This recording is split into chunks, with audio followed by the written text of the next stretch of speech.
तो दिल्ली धमाके की शुरुआत में हर किसी की नजर जिस तरीके से I-20 पर रही है, जिसका धमाके में इस्तेमाल हुआ, और अब दो और गाड़ियां, हालांकि फरीदाबाद में इको स्पोर्ट को लेकर ही आज खबर सामने आई थी, जिसकी तलाश पिछले कई घंटों से हो रही थी। वो लाल गाड़ी जिसकी तलाश पिछले कुछ घंटों से हो रही थी, वो बरामद की जा चुकी है। हालांकि इसको लेकर जांच किस तरीके से हो रही है, किस लिहाज से अब इन कड़ियों को जोड़ा जा रहा है, इसको लेकर मेरे सहयोगियों से करूं सवाल। उससे पहले आपको बता दें कि अब मारुति ब्रेजा भी मिली है, और ये मारुति ब्रेजा किस लिहाज से इंपॉर्टेंट हो जाती है, क्योंकि ये डॉक्टर शाहीन के नाम पर ही रजिस्टर्ड है। और जाहिर सी बात है, डॉक्टर शाहीन को लेकर जिस तरीके से कई बड़ी खबरें सामने आ रही हैं, पुलिस की इन्वेस्टिगेशन का दायरा हर उस लिहाज से अब आगे बढ़ता जा रहा है, क्योंकि यही वो मारुति ब्रेजा कार है जो अब से थोड़ी देर पहले अल फलाह यूनिवर्सिटी से ही मिली है, और ये डॉक्टर शाहीन के नाम है। अब दिल्ली धमाके में शामिल आतंकी की कार का एक और वीडियो आपको दिखाते हैं, क्योंकि दिल्ली में दाखिल होने वाला ये एक और नया वीडियो सामने आया है।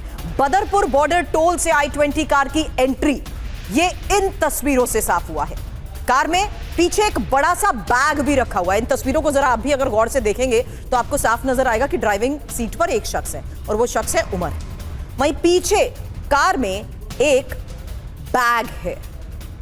अब इस गाड़ी की मूवमेंट क्या थी? बदरपुर बॉर्डर टोल की ये तस्वीर आपको दिखा रहे हैं, जिससे साफ हुआ कि कैसे इस रूट के जरिए इसकी एंट्री होती है।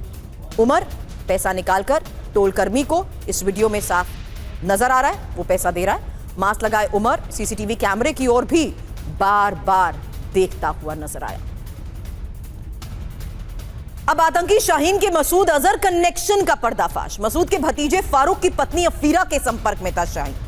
अब अफीरा के कहने पर ही महिला विंग तैयार शाहीन कर रही थी। एक बार फिर से हमारे दर्शकों को बता दें, डॉक्टर शाहीन जो कि फरीदाबाद में रहते हुए किस तरीके से इस पूरे नेक्सस को ऑपरेट करने के लिए महिला विंग की जिम्मेदारी संभाल रही थी, उसी को देखते हुए कई बड़े कनेक्शन को लेकर यह खबर आ रही है। और आज की खबर है आतंकी शाहीन के मसूद अजहर कनेक्शन को लेकर।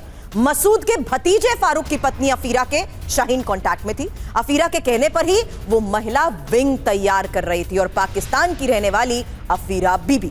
शाहीन को महिलाओं को कट्टर बनाने का जिम्मा दिया गया था। अब शाहीन का मसूद अजहर कनेक्शन, हालांकि इंफॉर्मेशन वॉल पर एक एक डिटेल आपके सामने, उसके बाद पुनीत मैं आपके पास आ रही हूं, क्योंकि लगातार डॉक्टर शाहीन को लेकर हो रही पूछताछ के बाद कई बड़े खुलासे हुए हैं, जिसमें साफ है कि कैसे शाहीन पाकिस्तान की अफीरा बीबी के कांटेक्ट में थी। एक और बड़ी बात यहां सामने आ रही है कि शहीदा अफीरा बीबी मसूद के भतीजे उमर की पत्नी है, और सबसे इंपॉर्टेंट बात कि पुलवामा अटैक के बाद एनकाउंटर में उमर मारा गया। और इस बीच ये भी जानिए कि किस तरीके से मसूद की बहन शहीदा के भी संपर्क में रही है शाहीन। एक और बड़ी बात, शहीदा और अफीरा ने शाहीन को ही निर्देश दिए थे। क्या निर्देश थे? भारत में महिला कट्टरपंथी जमात तैयार करने का ये निर्देश। अब पुनीत, डॉक्टर शाहीन के इर्द गिर्द घूमती इन्वेस्टिगेशन के बीच ये जो अलग अलग तरीके से कनेक्शन सामने आ रहे हैं, उसको लेकर आज की क्या बड़ी खबर है?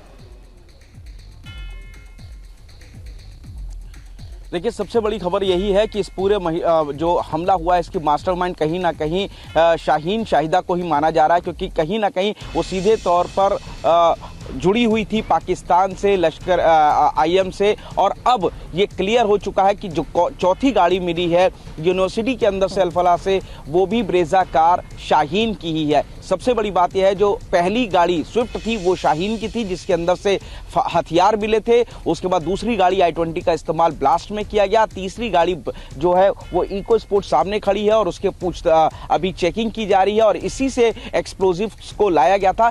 चौथी गाड़ी का इस्तेमाल किस तरीके से किया गया है, अब ये पुलिस के लिए बड़ा सवाल है। लेकिन कहीं ना कहीं जिस तरीके से भारत के अंदर महिला ब्रिगेड को खड़ी करने की बात की जा रही थी, और ये चारों जो डॉक्टर्स थे ये रेडिकलाइज्ड हो चुके थे, और जिस तरीके से एक और बड़ी खबर आई थी कि 8 आतंकी दो के ग्रुप में 4 अलग बड़े शहरों में धमाके की प्लानिंग कर रहे थे, उससे ये साफ हो जाता है कि किस तरीके से इन्होंने 3200 किलो जो विस्फोटक था उसको इकट्ठा किया। वो तो गनीमत रही कि 2900 किलो विस्फोटक जब्त कर लिया, पुलिस ने बरामद कर लिया, लेकिन अभी भी 300 किलो विस्फोटक है जो कि जब्त करना काफी ज्यादा जरूरी हो गया है और इनके स्लीपर सेल भी पूरी तरीके से एक्टिव है। तो फिलहाल जो एजेंसीज हैं पूरे देश भर में सर्च ऑपरेशन चला रही हैं और इसी के तहत हापुड़ से भी एक जीएस मेडिकल कॉलेज से एक डॉक्टर को पुलिस ने हिरासत में लिया है। इस बारे में और अपडेट पुनीत आपसे लूं, खबर दिखाऊं उससे पहले एक और बड़ी खबर है, क्योंकि अल फलाह यूनिवर्सिटी को लेकर ही कई बड़ी खबरें सामने आ रही है।